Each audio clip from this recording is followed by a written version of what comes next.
Hey guys, Michael here with Hello Cupcake It's Me, and today I am going to do a video kind of like recapping on a video that I did about 8 years ago entitled Social Security, SSDI, and Low Income.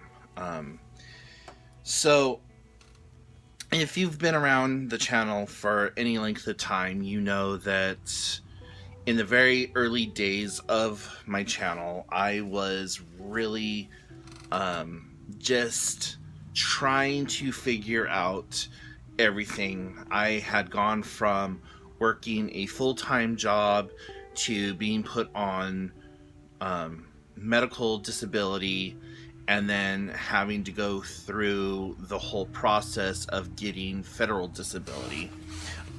Here in the state of Washington back in the day, they had a program called GAU and GAX. GAU meant General Assistance Unemployable, and GAX meant basically that you weren't employable due to a health or mental health concern or issue. So, back in 2012, somewhere around that time, I was only making $275 a month. My rent at the time was $625, and that was like all I had coming in, and it was really scary for me because every month I got further and further and further behind, and my landlord, thank God that he was as amazing as he was and is, he gave me like a huge leeway on my rent. And over the course of 3.5 years, I was able to catch up, and he has since raised my rent to $675, which is now almost 98% of my income. I get $803 a month, and some food benefits or whatever, but for the most part, that's what it was. I just barely started making $803 now.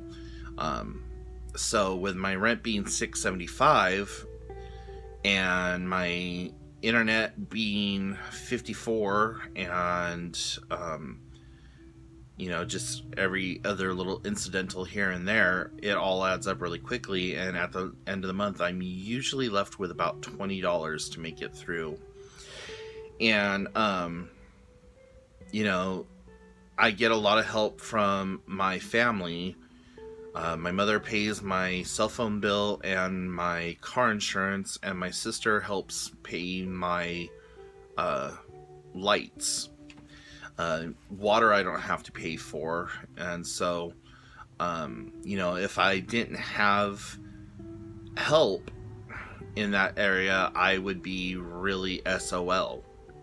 And then I also have my cat registered as a service animal, so I get a very small stipend for her, which really does help out. I get a little under $34 a month for her, which is enough for me to buy 40 pounds of cat litter and food for her.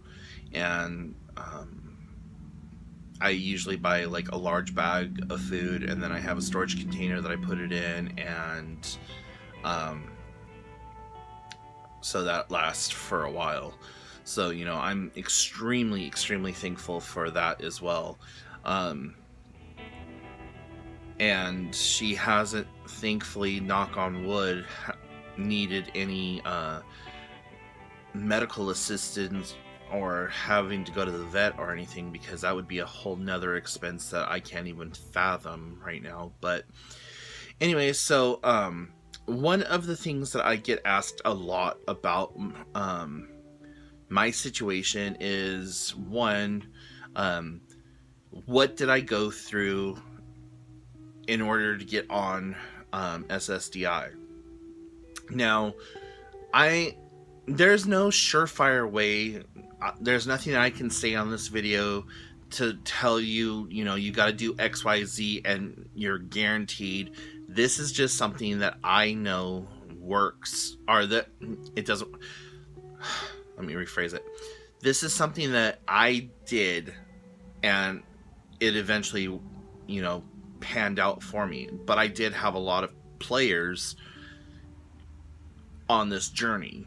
The biggest number one person who really got everything kind of spearheaded for me was my diabetes educator. She put me in contact with a mental health provider. The mental health provider put me in contact with this person put me in contact with that person, and then all of these people ended up working together and kind of like saying, okay, this is what you got to do, now go do it. There's a lot of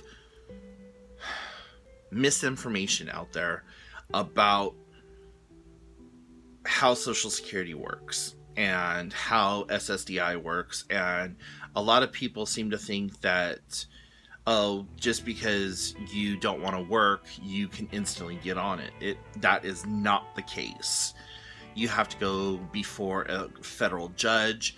You have to go through all of these different doctors that are state appointed and have nothing to do with your regular care physicians or any people like that. So I had to talk to a state social worker, and then I had to see a state psychologist. Then I had to see another state psychologist, and then I had to go through all types of medical testing, and I had to go see this specialist, and I had to go see that specialist, and this had to happen, and that had to happen, and so on and so forth, and back and forth, back and forth, back and forth. So, I started the application process back in 2010, and I didn't get awarded until 2012. So from 2010 to 2012, I had 3 or 4 doctor's appointments a week, and like Monday, Wednesday, Friday was the state psychologist.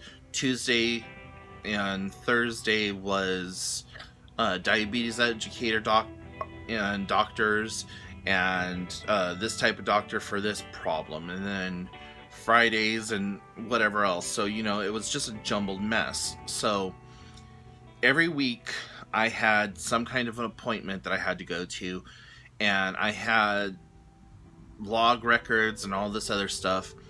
And then the county, or here in the state of Washington, it's called DSHS, Department of Social and Human Services, or basically the welfare department. I had to go through them, and I had a state social worker person that I had to talk to at the DSHS office, and they did all my paperwork for me. They did interviews for me, and you have to be declined 3 times. Each time takes 3 months. So you get declined, or you put in your application 3 months and you get declined. 3 months later, you put in a second application. 3 months later, you put in your third application. On being declined on the third attempt, you then reach out to a Social Security lawyer or somebody who specializes in SSDI cases. So I was given a list of like 63 different lawyers and attorneys and firms and what have you in the state of Washington, and I then went through each one of them and found who I needed to talk to based on not only proven track record, but uh, recommendation and reviews. So I contacted that lawyer. Um, they then sequestered um, the doctors and the state for all of my medical records. They then compiled it, got me a court date, and during this time period, it was extremely nerve-wracking because you don't hear anything from them, or at least I didn't hear from this firm that I went with. Um, I kept wondering, what's happening with my case, and so I would call every couple of weeks, like, "Hey, this is Michael, just calling to check on the status, what's going on, blah blah blah. I haven't heard anything from anyone," and so that went on and on through 2011. About October, November, I get a phone call. October, November of 2011, I get a phone call from my lawyer stating that I needed to come in and do an interview with them. And I said, okay. So I scheduled my ride over there, because at the time I didn't have a car, and I was still living with my sister, and she needed her car to go to work and everything, so I had to finagle getting a car so that I can go to my appointments or whatever. But anyways, I go to my appointment with my lawyer, and we talk about what's going to happen during the disposition, and some of the questions that are going to be asked. I was given a sample interview of questions that the judges normally ask it and things like that. And so finally my court date was set for February 12th, 2012. And I was like, okay, cool. I was extremely nervous. They tell you to go in there and dress attire. Well, actually, my lawyer told me not to go in dress attire, but dress casually. They didn't want a lot of fancy makeup and, flash photography, red carpet ready. They wanted me to approach the judge and jury during this time period as close to my everyday normal self as I was. And I think I said maybe 7 words to the judge, and the judge said, "Mr. Peterson, in my 32 years of sitting on the bench and dealing with cases like this, looking at the records that have been provided, I've only gotten into 325 pages of the 15,000 pages that were sent over." And I was like, okay, well, it can't be 15,000. This guy had maybe meant 1,500, but whatever.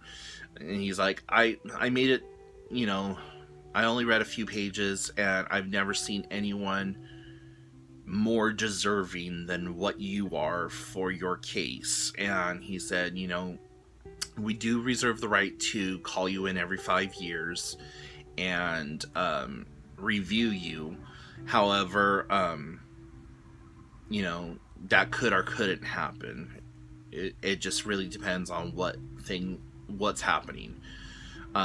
So I've kept up with every single one of my doctor's appointments. Every time I get a paperwork in from SSDI or Social Security or the state or something asking for this signature, that signature, am I still utilizing this medication? Am I still doing this? Am I still doing that? Blah, blah, blah. I make sure to get that in on time, and I hand deliver it to whatever doctor or whatever department or whatever person that needs that paperwork. And I personally take it around to these different agencies and stuff, just because I don't want it getting lost in the mail, or somebody dropping the ball and saying, "Oh, well, we never got it," or whatever. So I got I got awarded February 12th, 2012. And I didn't receive my first payment until that following month. I think the first payment came in like around March 20th, I believe, somewhere around there.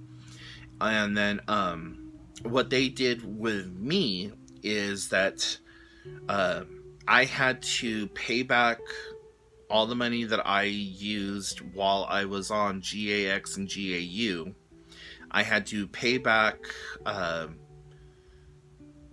so I had to pay back the state, and then I had to pay my lawyer's fee plus an additional $136 for something else.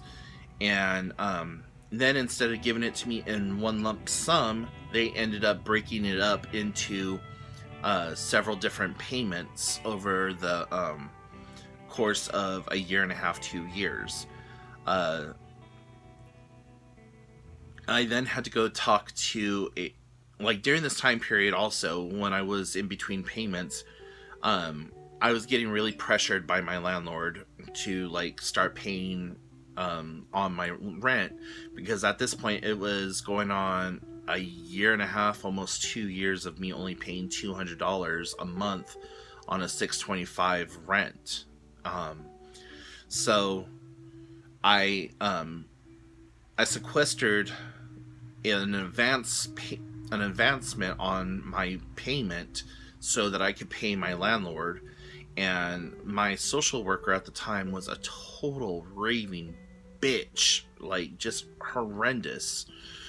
And she's all, well, if you can't take care of your money, then we're going to appoint you a pay or someone to do your payments or whatever. I'm like, that's not even it. I've explained this to you. I've told you the whole backstory, whatever, blah, blah, blah. So now, several years later, I'm still in the same place as what I was back in 2012. And if you watch that video, I'm going to put a link to it up here. But if you watch that video, you can tell I'm like really just distraught, upset, don't know what to do. Like, I'm crying in it in parts. And like all the videos previous to that, I'm really stressed out and worried about it, because I had been homeless before in 2003 when I lost my house to the wildfires that went through Southern California. I was homeless from October to December, and I don't ever want to go through that again. And I understand people who have these like, oh my God moments, because that was me. I had an oh my God moment. Am I going to lose my house? What's going to happen to me? Living here in Washington, I only had my sister, and she didn't have the room for me to move back in with her, because her and my niece had moved out shortly after I had received my Social Security. Actually, they moved out before I started receiving my payments. Almost 6 months before I started receiving my payments is when they moved out, and just basically left me high and dry with like, well, you got to figure it out, sink or swim type situation. And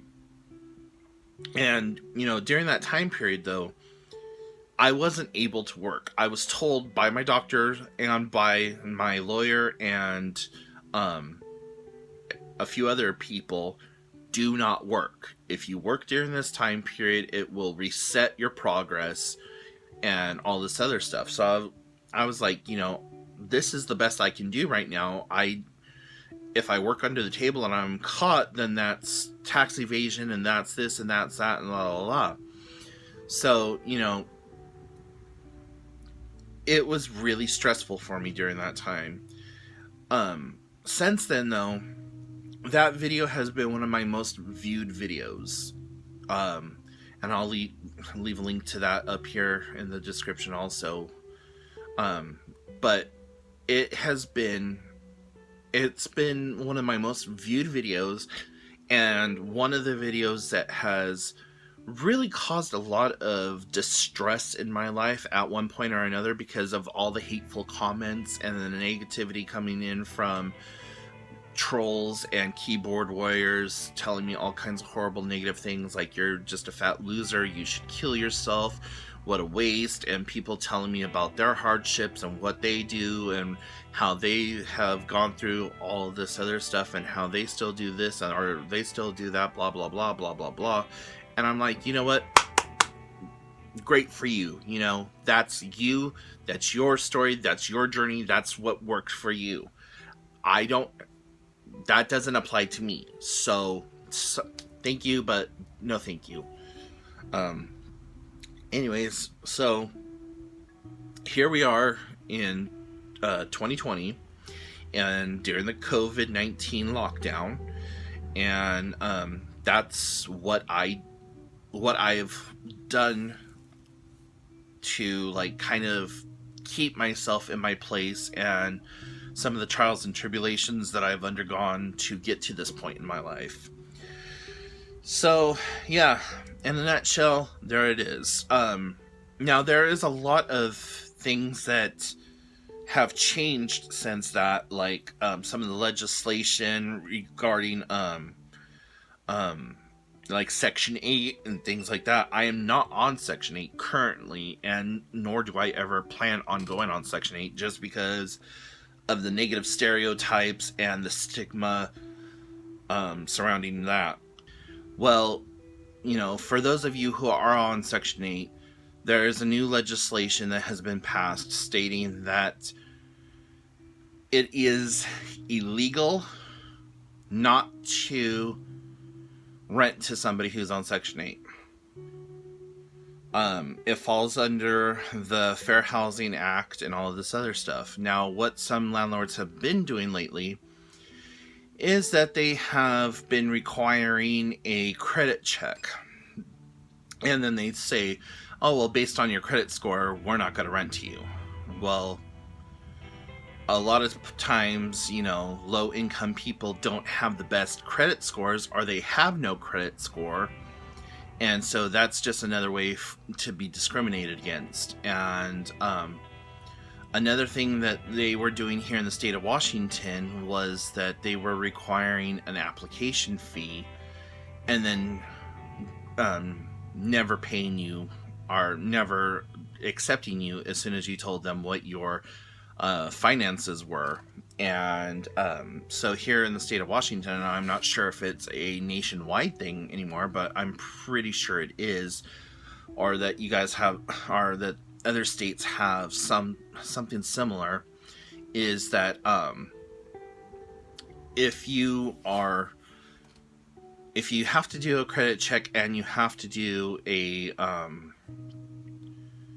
an application fee and you're not selected, they have to give you that money back.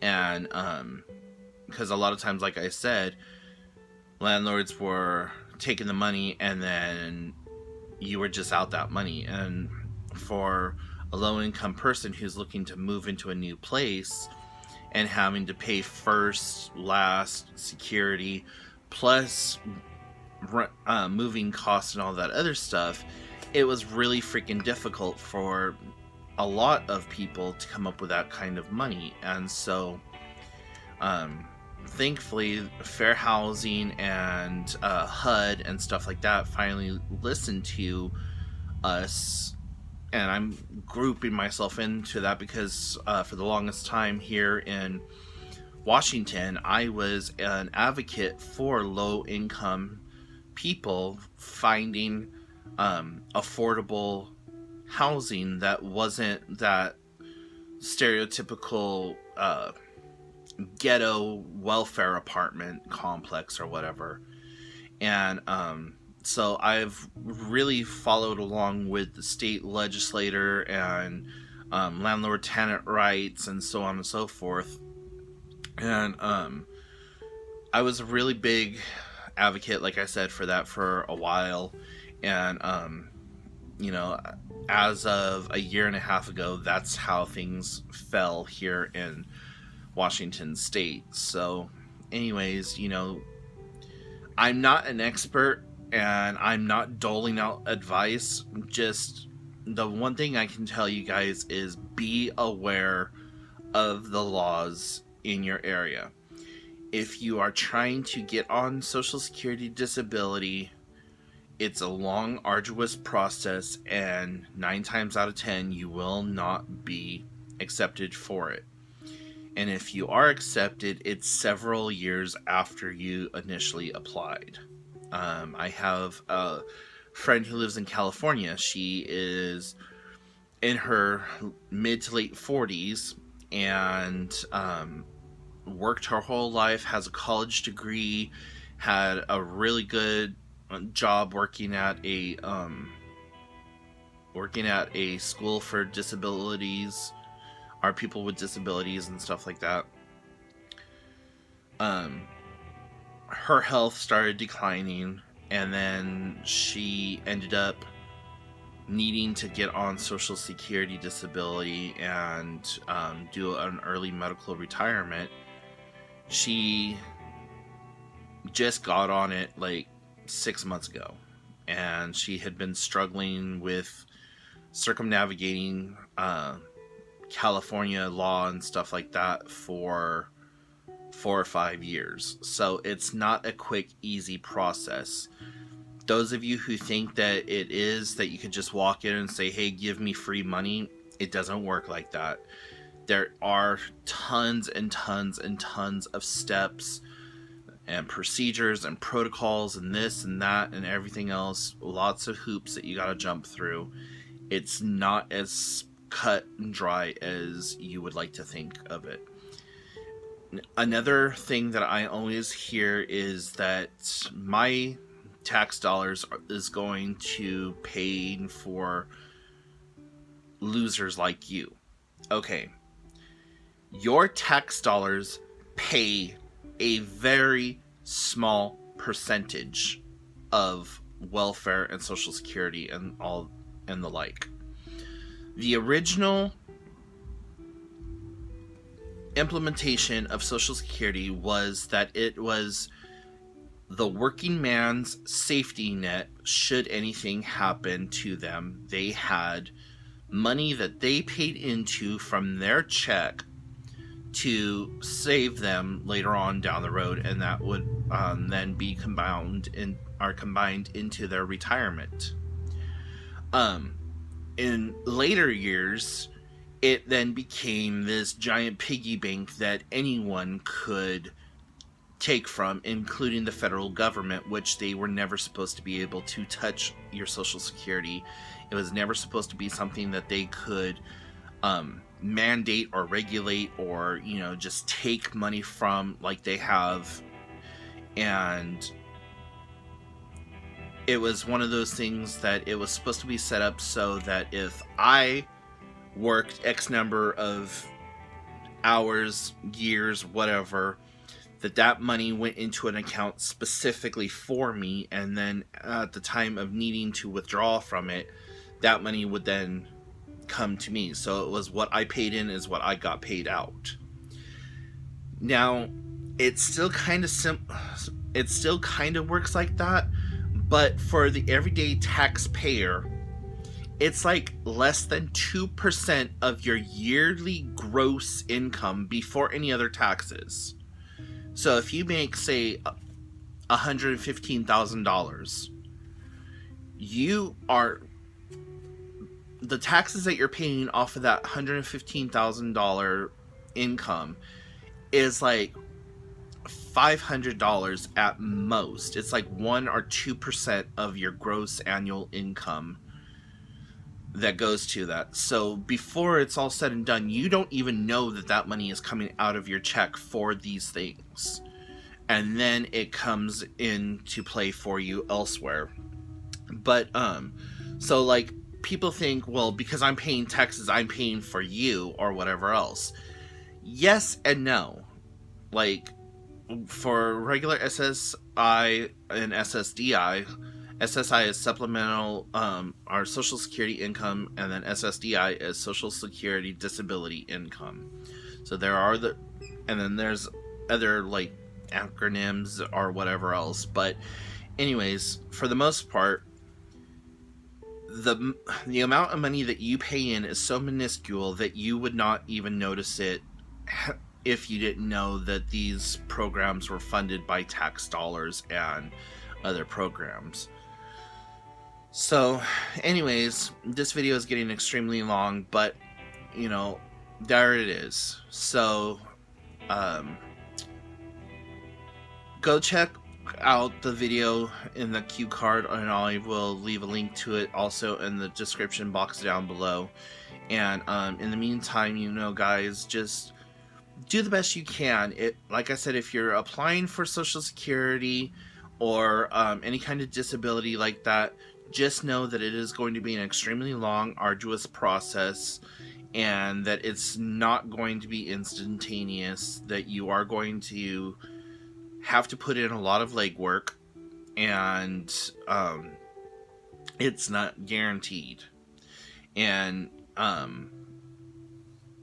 the doctors that you have to see are not your everyday doctors, so they don't have a repertoire with you. They don't know you. It's state doctors that are there to make sure that you are not defrauding the system, and that you actually do need the services that you are saying that you need, and that you qualify. And so, once you make it past all of that, and you get to the lawyers, and you get the lawyer to defend you and stuff like that, then you are basically on the right track at that point. And I don't know everyone else's story, but once I got my lawyer, within a year and a half, I had my court date, and within 90 days of having my court date, I started receiving my first payment. So there it is. Anyways, so I'm gonna go ahead and let you guys go. The routine. If you found this video interesting, or if it was of value to you, please hit the like and subscribe button if you're not already subscribed. Hit the bell icon so that you're notified of me, or of whenever I upload anything. And if you'd like to follow me on other social medias, you can follow me on Twitter. That's Hello Cupcake, the number 4 and the letter U. If you want to follow me on Facebook, look for Hello Cupcake, it's me. And if you would like to follow me on Instagram, it's Michael Scott Peterson, SON. And yeah, I post stuff on those that I don't post anywhere else. And make sure to follow me on the blog as well. I post stuff there that I don't post anywhere else, and that is hellocupcakeitsme.com. So I will talk to you all later. Bye, guys.